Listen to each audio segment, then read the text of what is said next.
We're back on Polar Pass, where I'll be taking a look at the newly revealed Namek Gohan to figure out whether you should grab the character for yourself or let this one fly by. I can't remember if I talked about this in the Namek Vegeta DFE, but this time around I'll be including a section for the animation quality, since as a non-competitive gacha, it means a lot from a collector standpoint that you can log in, see some cool, crisp action, and enjoy yourself. Timestamps as always, for those of you who want to skip around in the video to the sections you find most important. Remember to like the video if you like the video. Let's go.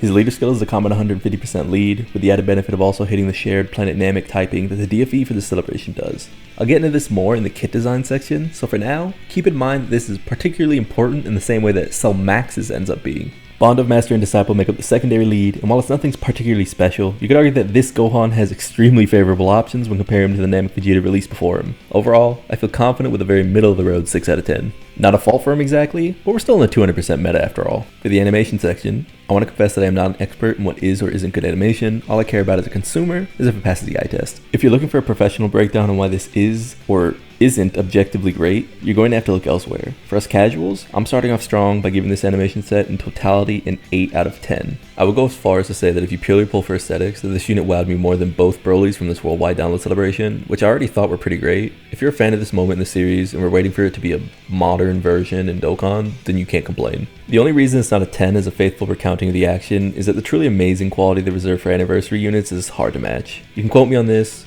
These are the best Piccolo animations in all of Dokkan Battle. With the massively raised on the 18 key and stacking on both sides of the unit's 12 key, Gohan and Piccolo are designed to be impressive well into power creep, so long as they're allowed a turn or two of respite. While this could be a problem if they were the DFE Namek Vegeta from the celebration, they instead come equipped with conditional but exceptional damage reduction. As well, the hidden potential system is functionally covered, with the character possessing huge amounts of crit chance in their base kit. When you switch over to the Piccolo side, you get another stockpile of crit for the remainder of the fight, some base damage reduction, and a wealth of additionals that'll help the unit scale into the later stages of the current hardest events, as well as the possible new difficulty awaiting us in the 10th anniversary. While their exchange condition isn't the worst, taking damage right now is considered pretty all or nothing. Getting below a threshold is sketchy, but currently, the unit is strong enough to keep themselves afloat until turn 6. As of recording, this shouldn't be impossible, but this could be subject to change as events become too difficult for base Gohan to survive. A basic, reliable unit that won't break open teams, but should be a great include if you decide to put him on. 7 out of 10. As far as the team he's being directly released for, this will be a quick section where I state simply, this has been a terribly piloted celebration. The cohesion here is awful, and while Vegeta himself isn't necessarily bound to a cast of characters, this Gohan unit does want access to his full kit either with a Planet Namek or Namekian unit. So, you might bring up the nail that EZA as an option, but that unit wants a Namekian, which this Gohan Piccolo unit isn't. If there's a word to describe these two releases as a pair, it's disorienting. Conditions that are unfulfilled by the team they lead, characters that prefer to be fully extreme rather than a super and extreme mix, rotations without reliable slot 1s. While this Gohan does attempt to fix the slot 1 problem for his team, he's the kind of character that can't do it all on his own. To no fault of Gohan and Piccolo themselves, this section is getting a 5 out of 10.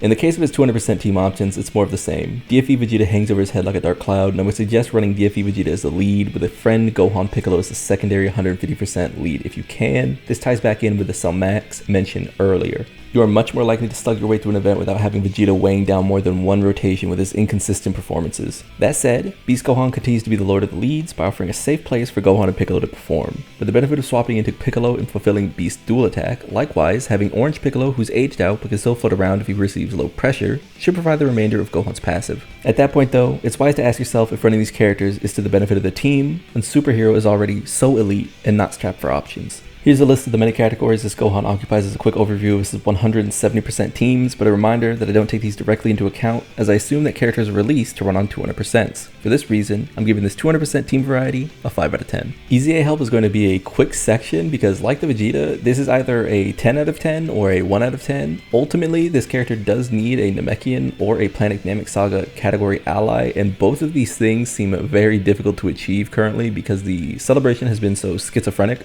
Operating under the assumption that the Vegeta LR gets his EZA as the major celebrations EZA this time around, this could be fine. He could stay on rotation, but currently I don't know if anything is strong enough that's been released that also stays on rotation, also links well, etc, etc. I'm going to continue to give this celebration a modest I have no idea because it just feels like they aren't really planning anything this time around. That said, we already got the data download for this week and next week, so we have no idea how far away this EZA is or what it looks like, so, you know, pull with your discretion in mind. And so the age-old question of, do you pull, do you pass, how does your account look with this unit? Is this the kind of unit that you would re-roll for, let's say? Like, is it that hype? Is it that powerful? No. As I always say when I get to this section, I can't control what you pull for. I think there's enough stones to go around to pity for these characters now that they've come, so long as you save on other banners that might be even more tempting later down the road so you can hit 10th anniversary. Because remember, we're trying to hit 2,500 stones at some point during the anniversary. It doesn't matter if you start with 2,500 or you end with 2,500, just so long as those banners don't go away by the time the 10th anniversary is over, you're good. With about 3 months and some change, I'd say you'd still have enough time to pity one more, luxury character. Toon called this a luxury character. He called the yellow coin LRs luxury characters, and this is the most luxury you can get. He's not quite on the level of Cellmax when he released, and Cellmax is already starting to dip. And not starting to dip in the way that he's getting worse, but more so that his team restrictions are starting to show themselves. And if his team restrictions are showing themselves, what about this character who only really has 2 leads right now under 200%?